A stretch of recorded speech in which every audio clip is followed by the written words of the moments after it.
આજે જઈએ મારા મમ્મીના ઘેર. હવે કાલ મમ્મી ખુશ હતા, આજે હું ખુશ છું કારણ કે આજે હું મારા ભાઈના ઘેર જઉં. એટલે હું બહુ જ ખુશ છું. જો અમે બધા જઈએ, મમ્મી, હું, આલુ, પુષ્પા અને મમ્મા ઘરે.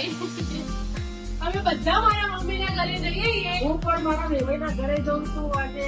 આજે ખુશીનો મળે અને નવા નવા મસ્ત તમને જસોડ ને બોર્ડ ને બધું સરસ બતાવો. ચોક્કસ તો અમે મળીએ ગંગાપુરા જઈને. મારી મમ્મીનું ઘર ત્યારે જ બતાવું તમને. ચાલો. વરસાદ જોરદાર ચાલુ છે બહાર, તો આ સાહસ કરી છે. જો વરસાદ કેવો ચાલુ હોય, આ ગાડી તૈયાર ઉભી હોય, બસ ગાડી બેહીને નીકળી જઈએ ડાયરેક્ટ. મળીએ આગળ જઈને.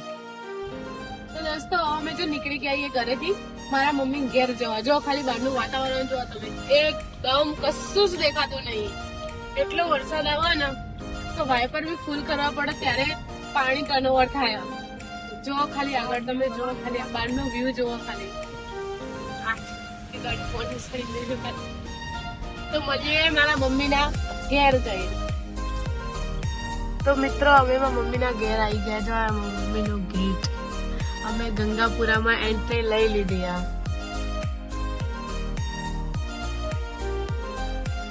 આમાં મમ્મીની સ્કૂલ. જો હવે આગળ જઈને તમારા મમ્મીનું ઘર બતાવું. જો અમારા આશ્રમ ગંગાપુરા.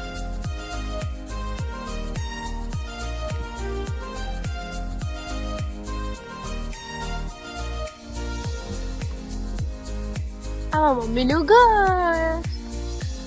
તો જો દોસ્તો અમે મારા મમ્મીના ઘેર આવી ગયા અને મારા મમ્મીના ઘરે પાછળના ભાગે એક નદી આવે. અમે બધા ત્યાં જોવા જઈએ. જો અમે બધા ચાલતા ચાલતા ત્યાં જોવા જઈએ.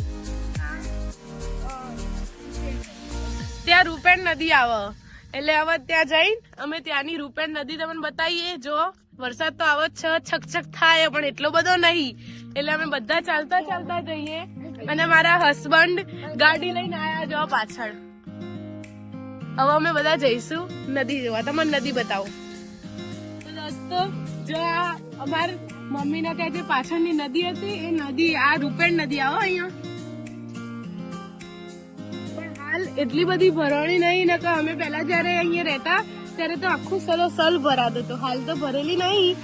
આ નદીને ખાડો ખોદેલો લાગે વચ્ચે એટલે હાલ ઓછું પાણી આવે ને ફૂલ નદી ભરેલી હતી પહેલા. વરસાદ ચાલુ થઈ ગયો જોરદાર.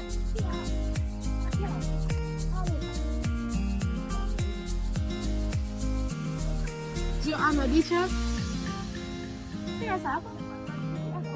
આ મારા સસરાની જે ગંગાપુરાની વિદ્યાલય છે એ અહીંયા નોકરી કરે છે. મારા સાસુ મારા સસરા બંને.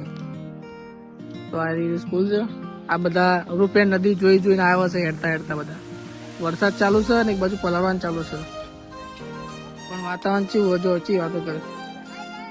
મજા આવી જોવાની. ગોમડાની જે માટીની સુગંધ આવે, ભીની માટીની સુગંધ આવે, બહુ જોરદાર હોય. આ વાતાવરણ તમને છે ને ચોમાસામાં જ જોવા મળે. બરાબર, આગળ બતાવો. દોસ્તો જો આર્યુ મારા પપ્પા જ્યાં રહે ને ત્યાંનું કિચન. આ બધા સગડા જો લાય છે. આ ભાખરી કરવાનો, પછી આ શાક, પછી ખીચડી. જો આ ખીચડી મોટા તો બધા પલાળી મૂકી. આ ભલસે ખીચડી. પછી જો આ બધું સીધું શાકભાજી મૂકેલી અને બધા વાસણ રસોડાના અને બધી શાકભાજી જો અને આપણી બધી જો આ ભાખરી વલચાની મસાલાનું અને આ રસોઈયા. આ મારા પપ્પા. અને એમાં સ્વભાવ આ બધો આ ભોજનાલય અહીંયા બધા છોકરા ખાવા બે. આ આખો ખંડ ભોજનાલય નો મોટો. અહીંયા બધા છોકરા ખાવા બે અને અહીંયા બધી પ્રાર્થના બોલાવીને બધું આ બધું જો સીધું ભેગું આવે. અને જો આ બતાવું તમને કોઠા. આ તો થોડી કાઢી બેટા. હા એ કોઠાર તો તોડી દીધું લ્યા. અરે આ તો ડખો કર્યો. બહુ કરશું તો કોઠાનો સામાન આ રહ્યો. ઓકે અમે આ બે બહેનોની જેમ રહીએ છીએ. છીએ તો બેવાળો પણ બેવાળ નહીં રહેતા. અમે બે બહેનો રહીએ છીએ કારણ કે અમને ખબર છે. તો અમને બહેનો રહેવું બહુ જ ગમે. બહુ જ એટલે બહુ હતી છે ઘરમાં. અને મારી નાની બહેન છે હું બહુ જ પ્રેમ કરું છું. હવે તમે પણ વ્યવહાર થતા હોય ને તો વ્યવહાર ના માનતા, બહેનોની જેમ રહેજો. ખરેખર બહેનો જેવો રહેવા માટે તો બહુ બેસ્ટ કહેવાય. જીવન જીવવું ને તો બહેનો જેવું જ રહેજો.